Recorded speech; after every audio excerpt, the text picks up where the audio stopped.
So, talk about ammo strategy a little bit and skill point distribution. I'm trying out, well, not on this level, actually, but later on in the game, I'm trying out a new strategy for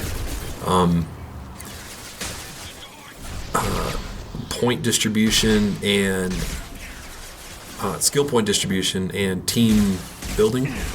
So, Shepard, my character, I chose him because he has a large variety of guns and doesn't rely a ton on special powers. And he has some really good weapon ammo abilities. So later on, even though I put some points into the ammo upgrades right now, what I did is there's something that you can buy that lets you completely respec all of your skill points. Completely reset everything. And what I did is Thane, who is the DLC. Oh, I need to bitch about. I can spend 15 minutes bitching about repaying for the DLC. We'll save that for the next video. I put every single point of his into whatever weapon upgrade, ammo upgrade he had, so that it would give me an ammo bonus, and then put all of my points into more helpful upgrades for myself.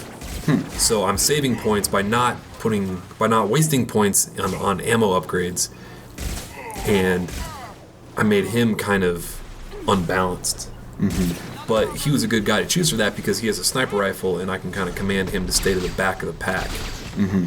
The only shitty thing about doing that is that he always has to be alive, because it is a very noticeable difference when he is dead, and he does not, and his ammo powers aren't affecting your guns. And it's also kind of a pain in the ass because you have to like cast that spell, quote unquote, of doing the ammo power on every single gun in your inventory on every single mission. So it takes like a minute every single time just to kind of respec all your guns with that ammo power. Is it worth it? Sounds like a hassle to me. It is kind of a hassle, but I would almost say it's worth it just because you get a lot, like I saved a lot of points on my character. And because it's so early in the game and I can't really afford to, I don't have all my shit upgraded yet. Are you going to rebalance him eventually, or? Well, when he levels up, he will by default rebalance. Okay. And, let's see, Thane's power, I forget which one it is, but the assassin, I'm drawing a blank on his name. His power is shredder ammo, and that gives you 60%, or gives you and everybody on your team 60% bonus damage to your weapons. Whereas the DLC assassin only gives you 40%. So eventually, when I unlock Thane, I'm probably getting these dudes' names confused. But the one that's like a lizard has shredder ammo and gives you 60% bonus, and he will definitely be my kind of primary guy along with Miranda. Okay. Later on. And then, of course, that's subject to change when there are levels when I just need someone that can hack robots, because that's extremely helpful when you're fighting tons of robots. What does hacking them do? It can make them change teams and fight their own teammates. Oh, kind of like hacking robots in BioShock. Exactly. So, yeah. That's something I can relate to.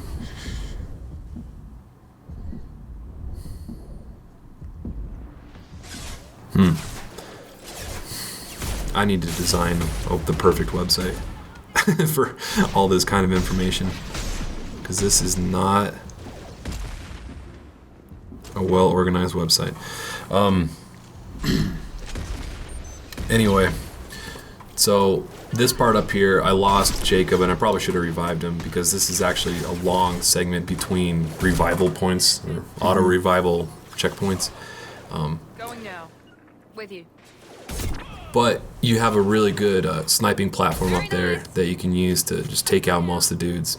And there's a couple different ways that you can approach this. So you can go up on this platform where I am right now, or you'll see in a second there's kind of an area to the right that you can kind of flank a couple dudes. But I found it easiest to go this way.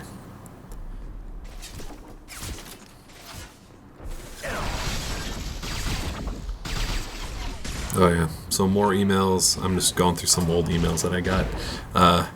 Warp is Miranda's powered. Jacobs is pull.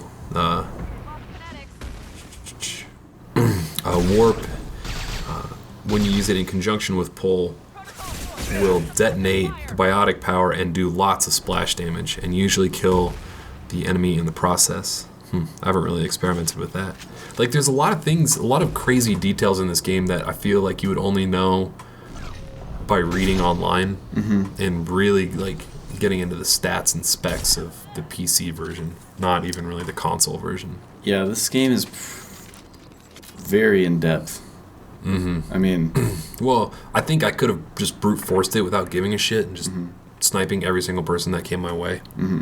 But it definitely will make it easier to kind of know the inner workings of the rock, paper, scissors game of how the different ammos affect and how the different guns affect different types of armor and shields and that kind of stuff.